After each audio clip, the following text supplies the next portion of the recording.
खबर शामिल करते हैं साहिवाल से अपने नुमाइंदे मलिक इश्तियाक अहमद की रिपोर्ट के मुताबिक Sahiwal district police officer Sahiwal Mohammad Kashif Aslam के अहकामात पर district traffic officer doctor Asif Kamal की निगरानी में सदर चौक में सिटी ट्रैफिक पुलिस ने कोरोना से आगाही के लिए कैंप मुनक्किद किया, जिसमें सीनियर ट्रैफिक वार्डन मलिक नजर Farid Hakku, senior traffic warden Hamid Ali और ट्रैफिक एजुकेशन टीम ने शहरियों को दौरान सफर कोरोना वायरस से बचाव के लिए एहतियाती तदाबीर बताई।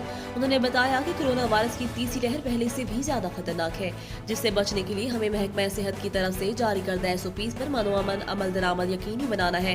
सिटी ट्रैफिक पुलिस शहरियों को कोरोना वबा से महफूज रखने के लिए शाहराहों पर SOPs पर अमल दरामद कराने के लिए हमा वक्त कोशा है और शहरियों में कोरोना वायरस के मुताबिक शऊर उजागर करने के लिए आगाही पैम्फलेट, हैंड सैनिटाइजर और फेस मास्क भी तकसीम किए जा रहे हैं। उन्होंने कहा कि दौरान ड्राइविंग फेस मास्क का इस्तेमाल बहुत जरूरी है। इसके साथ साथ दीगर सफर करने वाले मुसाफिरों को भी फेस मास्क की पाबंदी कराएं।